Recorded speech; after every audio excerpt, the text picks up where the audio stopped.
DOGE is coming to work. I'm looking at the headlines just crossing right now. Oh my goodness. Donald Trump is throwing a fit. He's telling them to figure this out. He wants them to get rid of all the darn pork that's in the CR we've been talking about. DOGE has a lot of work to do. I mean, you think about all the pork that you're looking at just today in the here and now, but they're also looking at what, $151 billion that was spent in immigration costs, illegal immigrants in the past year. You know, you got to clothe them, give them food, put them up in the hotels. It goes on and on. Well, that's like nearly half what we spent in all of World War I adjusted for inflation. So where do you begin? I sat down with the head of the policy council at Americans for Prosperity, Ryan Mulvey, just yesterday actually, and I asked him this exact question. He had all kinds of great examples of the nutty, ridiculous stuff that our government is out there doing as we speak. Take a listen. For more on how we deal with this massive, massive, massive overload of spending, how DOGE deals with it, I'm joined by Ryan Mulvey. He's policy counsel for Americans for Prosperity, an attorney who really kind of knows the ins and outs of how bad this really is. And Ryan, I mean, if I'm Vivek, I mean, look, I've talked to Vivek about this. He's a really smart guy. He's like, whoa, all systems go in terms of just slash and slash and slash. We know Elon knows how to do that, right? That's exactly what he did over at X. But you've spent a lot of time, a deep dive looking at the massive sort of bureaucracy that our government is. And I know that you have real concerns about that bureaucracy, specifically when it comes to energy. Walk us through it. Well, let me say, there is just so much to slash back. And, you know, there's a lot of different fights in this space. One of the things that has been a big barrier to reining in the administrative state has been something called Chevron deference. And this idea Say that one more time. Chevron deference. Chevron deference. Chevron, the energy company? Deference. It's named after a case that involved them from 1984. And it's this principle that the Supreme Court came up with 40 years ago. It's gone now, thankfully, this last summer. But for 40 years, it was a principle that when you sue a federal agency about the meaning of a law, if the law is ambiguous, instead of the court doing its job, as I think our framers and our founders envisioned in the Constitution of telling us what the law is, instead of the court doing that, it's supposed to defer and let the executive branch interpret the law as long as it's reasonable. And, you know, that in the energy sector, in all sectors where regulation governs our lives, you saw administrative states take advantage of that idea of deference. Well, and I'm sure that, you know, I mean, you think about the Biden administration, you think about the Obama administration, they never met a regulation that they didn't love, especially when it came to energy. So what did they do with that if they suddenly had this new power? Well, what they did is they took old laws. This tended to be what happened. They would take old laws and try to fit them into new situations and argue that silences and gaps in the law were left there intentionally by Congress for the agencies to fill in, for the president to fill in as they saw. So how did that affect everyday people? Well, I mean, obviously big businesses were affected, but what did that mean for everyone for sure. else? Well, it could mean a lot for everyday people. You know, the Department of Veterans Affairs, for example, in how it deals with benefits for vets, when there were supposed ambiguities in the laws, the VA would come in and rely on Chevron deference in a way that more often than not meant fewer benefits for vets deprived of medical care or payment of benefits. In the Loper Bright case, I represented some fishermen. We got rid of Chevron deference this past summer.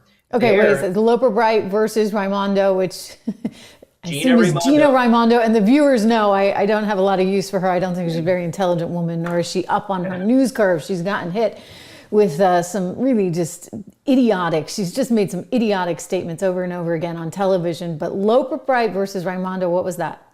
So there we represented some fishermen from New Jersey, small family businesses. These are not multinational fishing, fleets or anything like that. A couple of boats, a couple guys go out for a week and fish herring.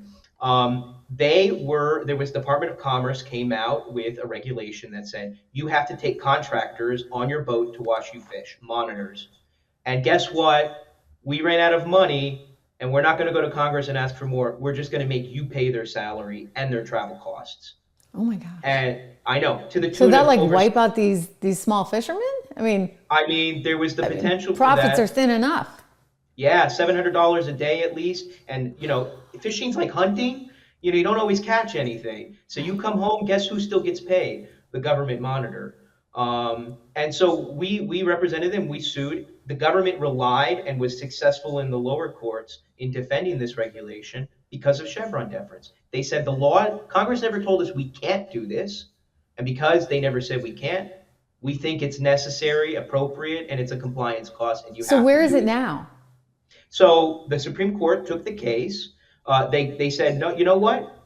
This deference experiment that we've had for 40 years is no longer working. The law says that judges are supposed to be the ones to tell us what the law means. And when you allow the executive branch to step in and do that job, it messes the whole system of government up, our separation of Sure. powers, Well, our it gives an Constitution. extraordinary amount of power, let's be honest, to the executive branch. Extraordinary. Absolutely. So Absolutely. where are we now and how does this relate to DOGE? Well, okay, so Chevron deference is gone. That's been a huge step, but there's a lot more that now needs to be done. DOGE and Congress, I think the Trump administration and Congress are going to need to walk hand in hand to work to reform the administrative state even more. Okay, so this is like one small example of what could be done, should be done, but there's thousands more. There's thousands more, and getting rid of deference was important for how the courts operate and how we can challenge government agencies when they go astray. One thing that the executive branch and President Trump are going to be able to do are to make sure that, first of all, that rules are lawful and constitutional and not overly burdensome the way like this monitoring industry funding requirement was. They can make sure that agencies aren't trying to sneak things through as guidance. There's been a phenomenon in the education space, for example, of the Federal Department of Education sending letters out to school districts across the country trying to tell them what the law is. But I mean, that letter is basically a threat. The FTC and other agencies do this too with companies. They send a cease and desist letter or a dear colleague letter and try to force their way through sub-regulatory guidance. So DOGE is going to, and the president It's are so going to be able important to do this right now. I just think about this really, Ryan, in terms of AI, right? On the one hand, I get it. Like we want to have certain protections for AI, but simultaneously, like if we start reining everything in, whether it's tech, whether it's energy, whether it's fishermen, I mean, you understand where this goes. And, before you know it, you're going to wake up and realize you're France. China will be the good old USA, and you're going to be lucky enough to be France, and they got great food, but that's about it. I mean, that place we don't want to turn into Europe. No, we don't want to be ruled by bureaucrats who are not politically accountable, because that's ultimately, these regulators are not politically accountable. And I think that's the last piece of the puzzle, which is that the executive branch has work to do, DOGE has work to do, President Trump has. But Congress, too, needs to be in and legislating more specifically. And our AFP, we have a great coalition letter. AmericansForProsperity.org, by the way, just a quick plug for you guys, because you are grassroots, and I know you're part of that grassroots effort, which is how you found the fishermen to take on Gino Raimondo at Commerce. So I encourage people right now, go check that out. Americans for Prosperity, great grassroots effort. You can join that army with Ryan to get rid of this government waste. It is so important. We have a chance now, Ryan.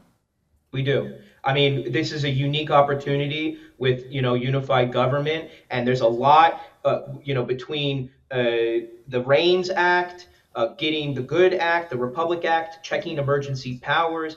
Congress has a lot to reassert what its job is under the Constitution in Article 1. I know they're excited to go. We have an executive branch that is excited to go. So it's a very, optimistic time, I think, for people who care about the Constitution and care about limited government and economic prosperity, because we're all on the same page. I think we're playing from the same rule book, and we know what needs to be done. We got to reignite the dream, reignite the American dream. Hey, listen, thanks for joining us today. Thanks for explaining all that. And thanks for all the work you guys are doing. I encourage everybody to get involved, help reignite that American dream together with Ryan and all the good folks over at AFP, AmericansForProsperity.org. Ryan, thank you.